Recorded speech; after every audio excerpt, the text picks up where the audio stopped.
Your bleeding credibility. Every time you explain yourself. Every time you justify your choices to people who've already made up their minds. You think you're defending your honor. But here's what's actually happening. You're teaching them that your actions require permission, that your decisions need a jury, that your existence is up for debate. And the moment you step into that courtroom, you've already lost. Because in the theater of power, the defendant never wins. They simply negotiate the terms of their surrender. Machiavelli understood something 5 centuries ago that you're still struggling with today. Defense is the posture of the conquered. The moment you defend, you admit there's something to defend. A crack in your armor, a doubt in your legitimacy, a need for external validation that marks you as prey in a world built by predators. This isn't about arrogance. This isn't about ego. This is about understanding the physics of social power and the brutal truth that explanation is a debt you pay to those you've unconsciously placed above you. Florence, 1513. Niccolo Machiavelli sits in exile, banned from the city he served, watching lesser men scramble for power, using the very mistakes he's documenting in real time. He writes, "The Prince," not as philosophy, but as field surgery, a manual for those willing to see the world as it operates, not as it pretends to be. And buried in chapters 3, 6, 7, 8, 15, 17, 18, and 19 is a pattern most readers miss because they're too busy being scandalized by his honesty. The most effective rulers never defend their actions. They reframe the question itself.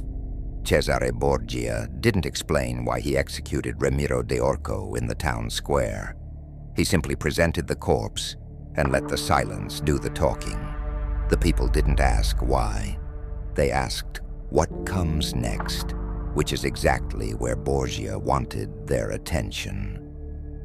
Ferdinand of Aragon didn't defend his religious purges. He wrapped them in the language of national unity and moved forward while his critics were still formulating their arguments. Moses didn't justify the commandments. He descended from the mountain with tablets already carved, and the conversation became obedience, not negotiation. These weren't morally superior men. They were strategically efficient men who understood that the courtroom of public opinion has no appeals process. You either control the narrative, or you become its subject. Machiavelli's observation in chapter 15 cuts deepest. A man who wants to act virtuously in every way necessarily comes to grief among so many who are not virtuous. Translation: your need to be understood is a luxury the powerful cannot afford, because the moment you prioritize being right over being effective, you've chosen validation over victory. And validation is a drug administered by those who want you docile. Let's map the architecture of power through the lens of how men respond to accusation, challenge, or social attack. This isn't a ladder you climb. It's a diagnostic tool. Find where you are. Understand what it costs you. Ring 1, the pleader, the default civilian. Immediate explanation over justification. Compulsive need to be understood. Let me explain what really happened. You don't understand. I didn't mean it that way. He operates from a frame where others' perception equals objective reality, believes that clarity will produce fairness, assumes good faith in bad faith actors. Every explanation is a negotiation of your right to exist as you are. You teach people that your boundaries are starting points for debate, not end points for respect. You become exhausting to yourself. Machiavelli wrote in chapter 19, men ought either to be well treated or crushed because they can avenge themselves of lighter injuries. The pleader does neither, he explains, which is the lightest touch possible. It invites contempt disguised as dialogue. Accused of being cold for not attending a social event, the pleader writes a paragraph about their work schedule, family obligations, and emotional state, turning a simple no into a trial where they're both defendant and prosecutor. Ring 2, the negotiator, the false diplomat, strategic explanation, calibrated transparency, I'll meet you halfway energy. I can see why you'd think that. Let's find common ground. What if we both? He believes conflict resolution equals social mastery, treats every accusation as a problem-solving exercise, thinks compromise is always possible if he's just reasonable enough. You've upgraded from reflexive defense to tactical defense, but you're still in the arena. You're still treating the accusation as legitimate by engaging its premise. You're negotiating with terrorists who have no hostages. They just want to watch you bargain. Chapter 3. Men must be either pampered or annihilated. They will revenge themselves for small injuries, but cannot do so for great ones. The negotiator splits the difference, which means he inflicts the exact level of injury that guarantees future retaliation. Accused of being selfish for a boundary, the negotiator says, I understand that perspective, and here's my side. Maybe we can find a middle ground. He's dignified the accusation with a conference table. Ring 3, the reflector, the Aikido amateur, deflection through counter-accusation. You're projecting. Why are you really upset? That's interesting. Tell me more about why that bothers you. Sounds like this is really about you. He understands that engagement equals weakness, so he tries to flip the script. Thinks he's playing 4D chess. Doesn't realize he's still playing the game they started, which means they control the board. You've avoided direct defense, but you're still reactive. Your response is still shaped by their attack. You're letting them set the tempo, and socially, you come off as evasive or pseudo-intellectual, which damages credibility differently, but just as effectively. Chapter 18. It is unnecessary for a prince to have all the good qualities I have enumerated, but it is very necessary to appear to have them. The reflector understands appearance, but he's performing cleverness instead of authority. The performance itself reveals his need to prove something. Accused of being arrogant, the reflector says, that's a strong reaction. What's really going on for you? He thinks he's disarming the attack, but he's actually extending the conversation, which keeps him in the defendant's chair. Ring 4, the indifferent, the stone Buddha. Non-response, strategic silence. I don't engage with that. Silence. Noted. Okay. Topic change. He understands that reaction equals investment, so he withholds it. Knows that most accusations are bids for emotional leverage, so he declines the transaction. Treats the attacker like weather. Observable, but not actionable. This works if you have institutional power or social capital to burn. If you don't, silence reads as guilt or cowardice to observers. It's a high-status move that mid-status people can't afford. You need the context to support the non-response, or you're just a guy who couldn't think of a comeback. Chapter 17. It is much safer to be feared than loved. The indifferent understands this intellectually, but hasn't weaponized it. He's avoiding the fight, not dominating it. There's a difference between not playing and controlling whether the game happens at all. Accused of being unreliable, the indifferent says nothing, changes the subject, or walks away. If he has status, it's devastating. If he doesn't, observers assume the accusation landed. Ring 5. The reframer, the narrative sovereign. He accepts the accusation's language but redefines its meaning. Doesn't deny, repurposes. Yes, and that's precisely why it worked. You're calling it X, I call it Y. Correct. And here's what you're missing. He understands that the battlefield is interpretation, not fact. knows that whoever defines the terms controls the outcome, doesn't fight the label. He changes what the label means or embraces it with context that flips its value. This requires rhetorical agility and confidence. Done poorly, it looks like spin. Done well, it's devastatingly effective because you've stolen the weapon and handed it back as a gift. Chapter 8. Agathocles of Syracuse murdered the senators and ruled for years. Machiavelli doesn't defend it as good. He analyzes it as effective. The reframer operates in this frame. Not moral justification, but strategic redefinition. Accused of being cold, the reframer says, I prefer disciplined. Emotional incontinence isn't a virtue I aspire to. The accusation is now recast as a compliment in a different value system. Ring 6, the architect, the question killer. He rejects the premise of the accusation entirely, doesn't defend, doesn't reframe, disqualifies the question itself. That's not a conversation I'm having. You're not entitled to that explanation. I don't accept that frame. He operates from a foundation where his reality is sovereign, understands that accusations are only powerful if you grant them jurisdiction, treats the accuser not as a judge, but as someone who mistakenly believes they have standing to judge. This is a nuclear option. It ends relationships. It clarifies hierarchies. It tells people, we are not equals in this discussion, and I'm not pretending otherwise. If you're willing to pay that price, it's the most powerful position. If you're not, it will isolate you. Chapter 15. How one lives is so far distant from how one ought to live, that he who neglects what is done for what ought to be done sooner affects his ruin than his preservation. The architect has stopped caring about ought.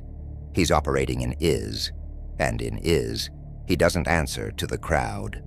Accused of being selfish, the architect says, I'm not discussing my priorities with you. No justification, no reframe. The door is simply closed. Ring 7, the oracle, the absent king. He operates at such a level of outcome control that accusations never form, structures reality so that challenges don't emerge or are irrelevant if they do. No language required. The system speaks for him.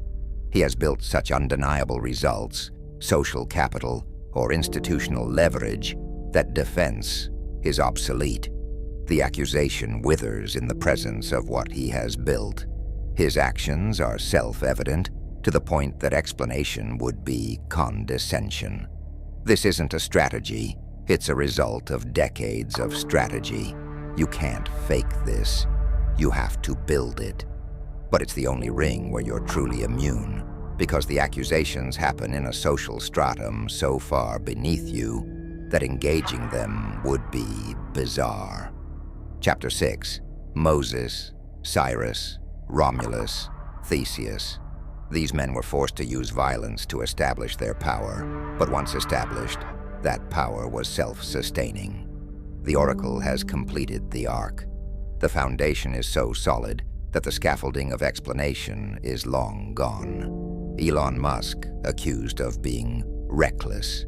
His response is launching another rocket. Jeff Bezos, accused of being ruthless. His response is Amazon's market cap. The defense is the continued dominance of the outcome. Where are you? Be honest. Most people live in rings 1 to 3 their entire lives, exhausting themselves in a courtroom that was never real, defending themselves to jurors who were never impartial. Theory is sedation. Application is the scalpel.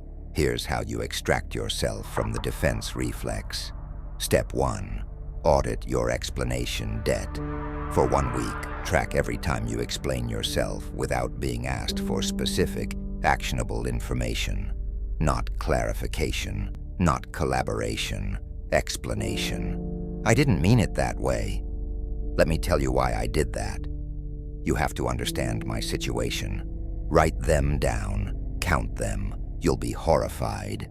The average person defends themselves 15 to 30 times per week in microtransactions they don't even register, texts, conversations, internal monologues where they're pre-defending to an imaginary tribunal. This is your baseline. You're negotiating with ghosts. Chapter 19. A prince must guard against being despised and hated. But here's what you're missing. Explanation often breeds contempt, not understanding. The more you justify, the more you signal that your actions require justification, which implies they're questionable by default. Step 2. Identify your judges. Who are the people you reflexively defend yourself to? Write their names. Now ask, did I appoint them? Do they have authority I consented to? Or did they simply assume the bench and I let them? Most of your judges are self-appointed. They have no power except what you give them by entering their courtroom. Your mother's opinion on your career, your ex's commentary on your relationships, the acquaintance who questions your life choices at parties. They're not stakeholders. They're spectators with megaphones. Chapter 17. Since love and fear can hardly exist together, if we must choose between them, it is far safer to be feared than loved. Stop trying to make your judges love you through explanation. If they're going to be in your life, let it be on your terms, not theirs. Step 3. The 3-second rule. When accused, challenged, or questioned, count to 3 before responding. Not to craft a better defense, to decide if you're defending at all. In those 3 seconds, ask, is this person entitled to this information? Does this explanation serve my goals or their curiosity? Am I responding from strength or from a need to be liked? If the answer is the latter, abort the response. Say nothing. Change the subject. Walk away. The silence will feel violent at first. That's your nervous system detoxing from the validation economy. Chapter 18. Everyone sees what you appear to be. Few experience what you really are. Your 3 seconds are the gap between appearance, reactive, and reality, sovereign. Most people collapse that gap out of anxiety. You're learning to live in it. Step 4. The reframe drill. For accusations you choose to address because they're strategic, not emotional, practice the reframer's art. Original accusation, you're being selfish.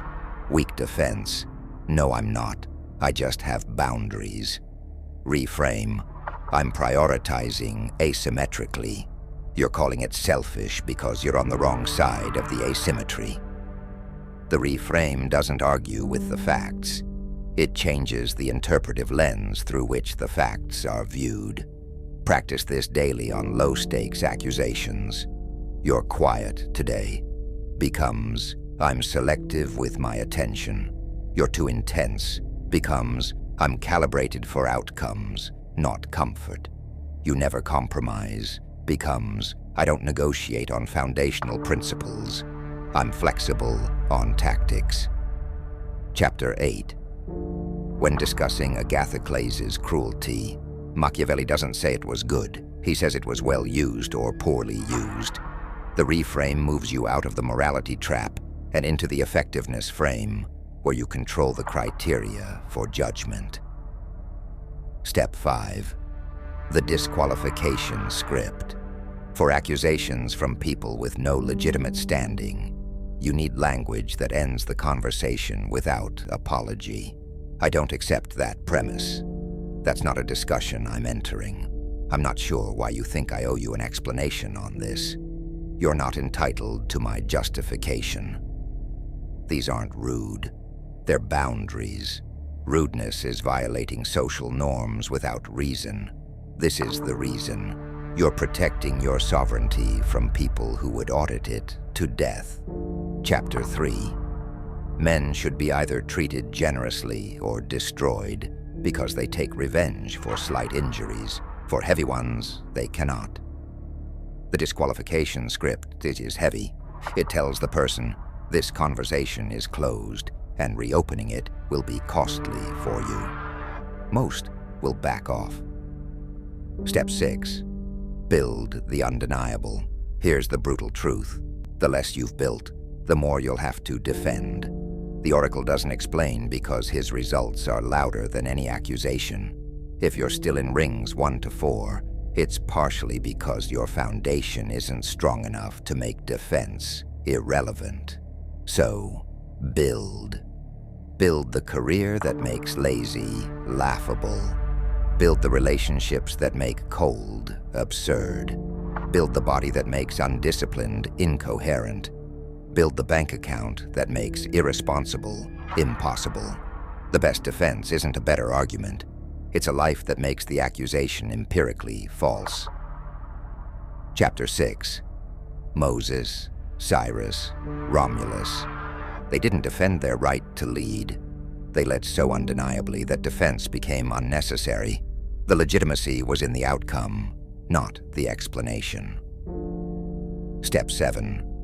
The relationship audit. Finally, understand this. Some relationships require defense because they're built on a foundation where you're perpetually on trial. The parent who needs constant justification for your choices. The friend who questions every boundary. The partner who treats your autonomy as a debate topic. These relationships are expensive. They cost you sovereignty. You have 3 options. Renegotiate the terms. Set boundaries. Enforce them. Accept the fallout. Accept the cost. Stay, but know you're paying a tax on your peace. Exit. The Machiavellian option for relationships that demand submission as the price of admission. Chapter 19. A prince is also respected when he is a true friend and a true enemy. The people who demand endless explanation are neither. They're auditors, and you don't owe auditors friendship or enmity. You owe them nothing. Let's go deeper. Why does defending yourself feel like strength but function as weakness? Every conversation has a frame, a set of unspoken assumptions about who has authority, who needs to prove what, and what the rules are. When you defend, you accept their frame, that your actions are questionable, that you owe them explanation, that they have the right to judge. You've entered a game where the rules guarantee you lose, because the very act of playing means you've conceded the premise. Machiavelli understood this in Chapter 18. Men are so simple and so subject to present necessities that he who seeks to deceive will always find someone who will allow himself to be deceived. The defense is the deception you're allowing.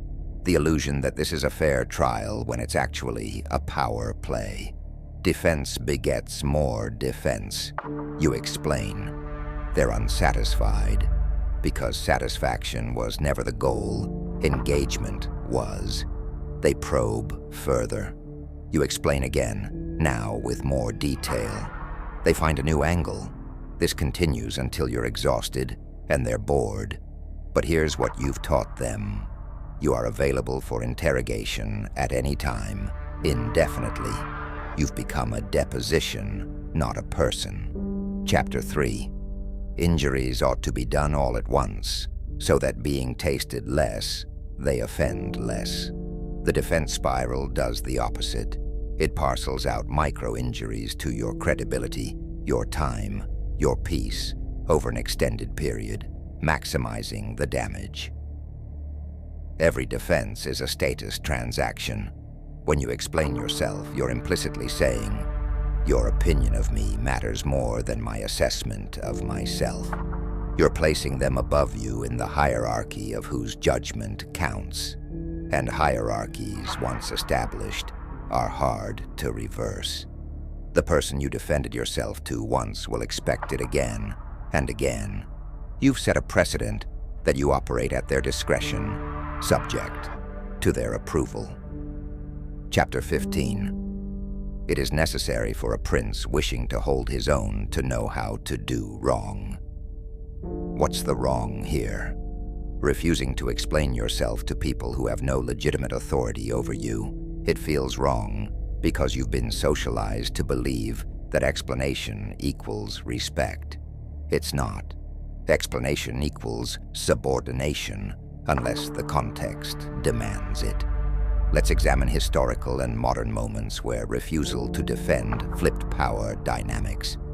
Borgia needed to pacify the Romagna region. He appointed Ramiro, a brutal governor, to do the dirty work.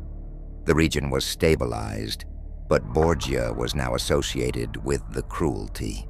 Lesser rulers would have defended their choice. Ramiro was necessary. You don't understand the complexity. Let me explain the strategy. Borgia did none of this. He executed Ramiro publicly, left the body in the town square, and said nothing. The people filled in the narrative themselves. Borgia is just. He punished the tyrant. Borgia never defended the initial appointment, never explained the execution. He simply acted and let the outcome do the talking. The lesson: explanation invites debate. Decisive action invites interpretation on your terms, especially if you control the context. The iPhone 4 launched with an antenna issue. Holding it a certain way dropped calls. The media demanded explanation. Engineers wrote defenses. Customers wanted apologies. Jobs held a press conference. He didn't defend the design. He didn't apologize profusely. He said, "All phones have this issue. Here's free cases. Next question." Then he moved on. He didn't accept the frame that this was the iPhone's unique flaw. He reframed it as an industry-wide reality and offered a tactical solution without emotional concession. Sales barely dipped. The crisis evaporated. The lesson: if you must address an issue, address it on your terms, in your frame, with minimal emotional investment. Don't live in the accusation. Pass through it. In 2003, Kobe faced serious legal accusations. For months, the media demanded explanations, apologies, confessions. He gave one statement. Then he stopped engaging. He didn't defend himself in the press. He didn't write op-eds. He didn't go on apology tours beyond the legal minimum. He went back to the court and won championships. Years later, when asked about that period, he said, "I let my work speak." The lesson: for the oracle, the defense is the continued excellence.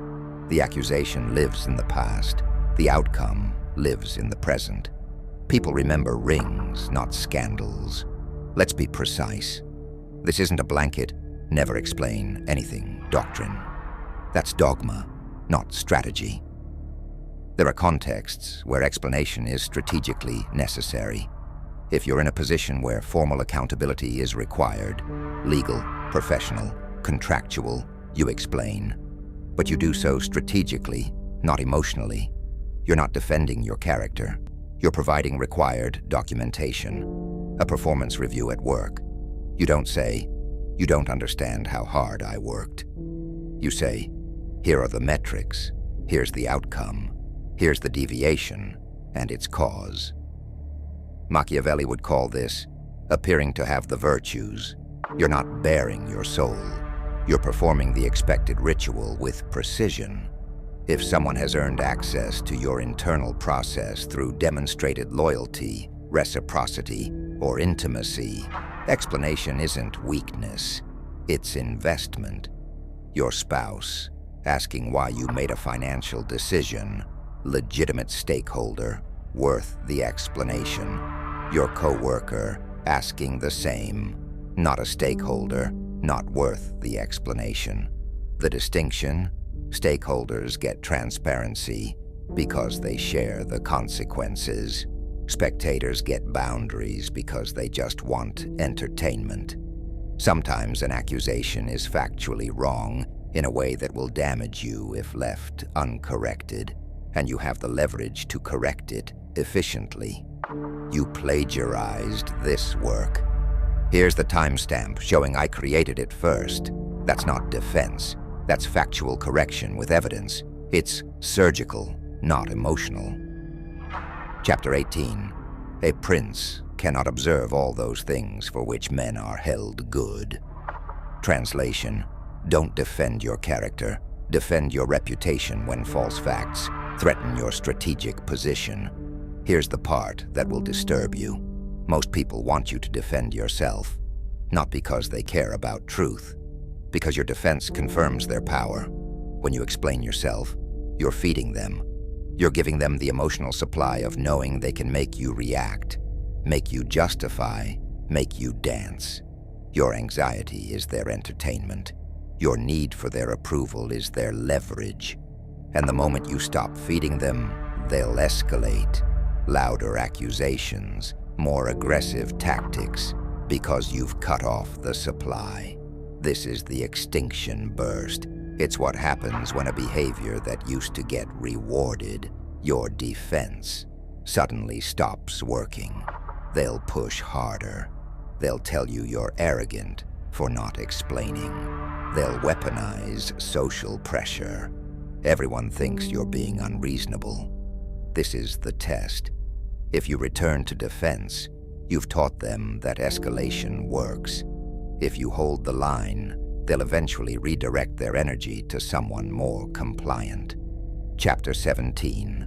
Men worry less about doing an injury to one who makes himself loved than to one who makes himself feared. When you stop defending, you stop being loved or trying to be. You become something more durable, respected or feared, and both are more useful than loved when it comes to protecting your sovereignty. Let's construct the end game, a life where defense is obsolete because the structure itself makes accusations irrelevant. Build results so undeniable that accusations collapse under their own weight. The accusation: you're not qualified. The response: your portfolio, your track record, your wins. This isn't arrogance. It's evidence-based reality. You've moved from the subjective realm, where people can argue about your character, to the objective realm, where numbers don't lie. Systematically remove people from your life who operate as permanent judges. This is brutal. This is necessary. The friend who questions every decision. The family member who treats your life as a referendum. The partner who needs constant justification for your existence. You can love them from a distance, but you cannot let them live rent-free in your decision-making process. Chapter 19. A prince ought to live amongst his people in such a way that no unexpected circumstances, whether of good or evil, shall make him change. Translation: your inner circle should stabilize you, not destabilize you with endless audits. Stop outsourcing your self-concept to other people's interpretations. You know who you are. You know your values. You know your reasons. That's enough. The need to make others agree with your self-assessment is the hook they use to pull you into defense. Unhook. Let them be wrong about you. Let them misunderstand. Let them think you're cold, arrogant, selfish, reckless. Their interpretation is not your responsibility. Understand that non-defense is a long-term strategy. In the short term, it will cost you. People will be angry. Some will leave. Some will slander you. In the long term, it will save you. You'll attract people who respect boundaries. You'll repel people who need supply. You'll build a life where your energy goes to creation, not justification. Chapter 6. It ought to be remembered that there is nothing more difficult to take in hand, more perilous to conduct, or more uncertain in its success than to take the lead in the introduction of a new order of things. You're introducing a new order. You are no longer available for trial. Some will resist. The ones who matter will adapt. Here's the truth they don't want you to know. The courtroom was never real. The judges were never qualified. The trial was a performance you volunteered for because you were taught that explanation equals goodness and silence equals guilt. But Machiavelli saw past that 5 centuries ago, and you're seeing it now. Explanation is a tax. Defense is a debt. Justification is a cage. And the moment you stop paying, stop owing, stop living in that cage, you'll discover something most people never do. You were free the entire time. You just kept asking permission to believe it. The pleaders will keep explaining. The negotiators will keep compromising. The reflectors will keep deflecting. The indifferent will keep pretending they don't care. But you're walking a different path now. You're done defending.